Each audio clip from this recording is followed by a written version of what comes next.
The great Ukrainian blame game is about to begin. I'm sorry.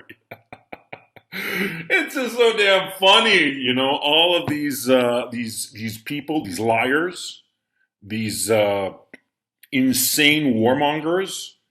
They see that their little scheme in Ukraine is going tits up, and so now they're scrambling to blame somebody else. And you can see it in the little clues. Like I said yesterday, if you're a Washingtonologist, as I am a self-proclaimed Washingtonologist. I study all the little clues that tell us what's really going on in the regime.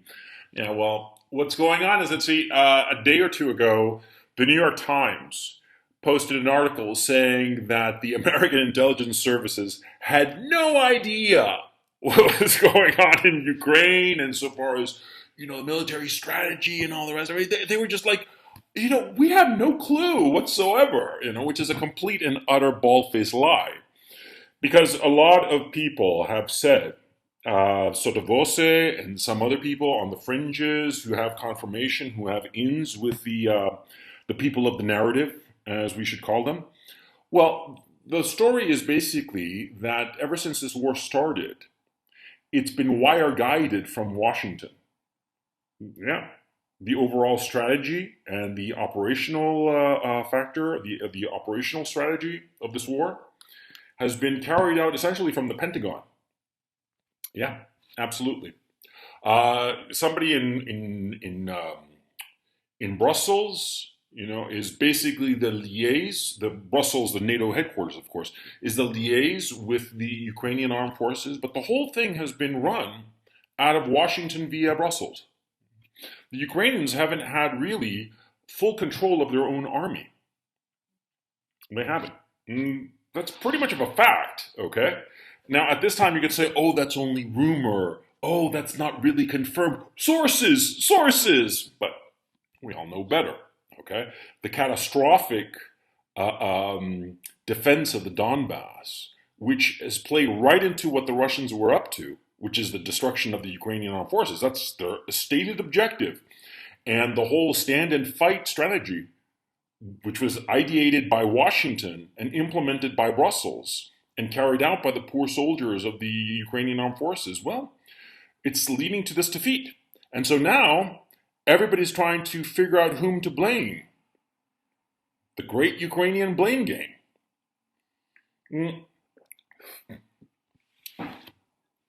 What is going on right now politically? Well, the Biden administration has realized that the whole thing is tits up, and they're going to have to find somebody to blame.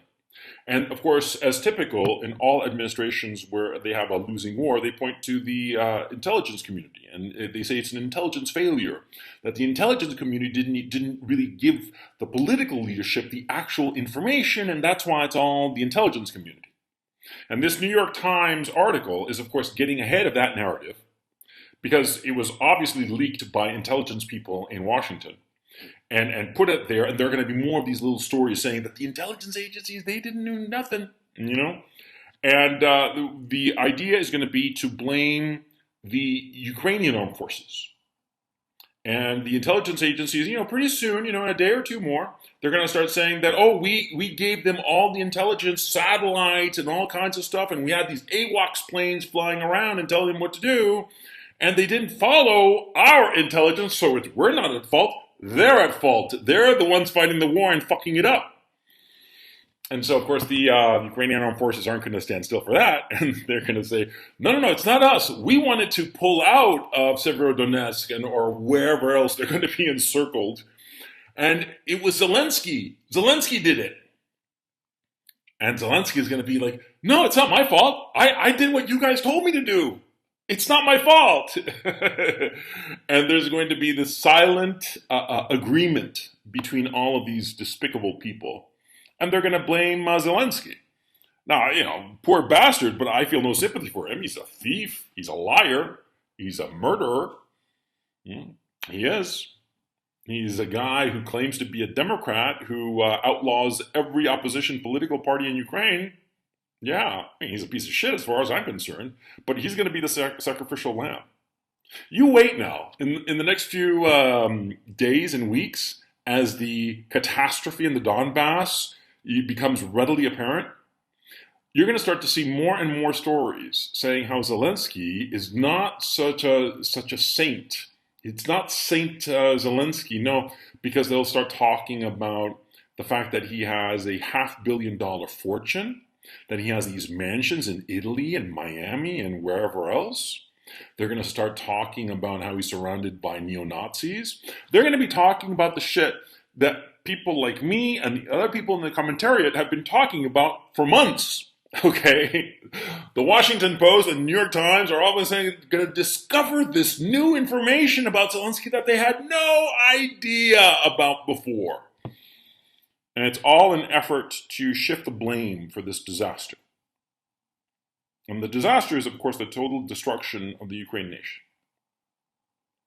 And it's all very funny to be watching these despicable pieces of shit pointing at each other in blame, trying to lay the blame on the other. But the fact is, it's all of these people. The Biden administration, the intelligence community, the Pentagon, NATO, Zelensky, the goons around him, they are all equally responsible for the destruction of the Ukraine nation.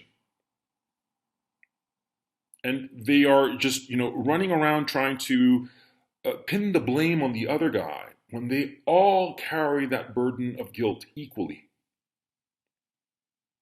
And the thing that is so despicable is that so many lives will have been lost for nothing.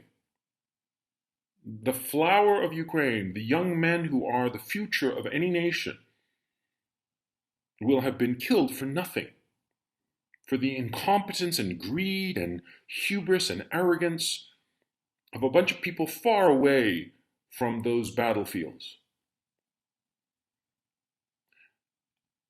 I mean, I was laughing at the beginning of this video because it is comical, but at the same time it's enraging to see the destruction of this country for nothing. That's the worst of it. You see, sometimes you have to make great sacrifices and bear great destruction for a great goal. And this is understandable. It's the price to reach difficult goals. But in this case, the Ukrainians, they weren't going to win anything, not the nation, not the people, by going into a war with Russia. They couldn't win against Russia, and this was clear from the outset. And it wasn't merely that the Russians had a bigger army or more weapons or more artillery pieces. No, it was more than that. It was that the Russians recognized from the very beginning that this was a war to the death, and they had to win, and they were going to win at all costs, no matter what. They understood from the very beginning, but the Ukraine leadership, the Zelensky regime, they thought that this was like a TV show. Like they were going to go to war, and they'd all pretend to be Churchill, and they have a high old time, and they give speeches at the United Nations, and speeches here, speeches there, and everybody would think that they're so wonderful, and slogans, and all the rest of it. They didn't seem to realize that there would be actual death. And they carried forth this pointless war, this pointless provocation of the Russians that led to this war. And now they're trying to fix the blame on somebody else. As far as I'm concerned, they're all pieces of shit. And if it were up to me, I'd gather up a whole lot of them. The people in Washington, the people in Brussels, the people in Kiev, and I'd put them up in front of a firing squad. And you know who I'd have as the members of the firing squad? The mothers and the wives and the children of all those poor soldiers who died for nothing. They're the ones who should be picking up those rifles and aiming for the heart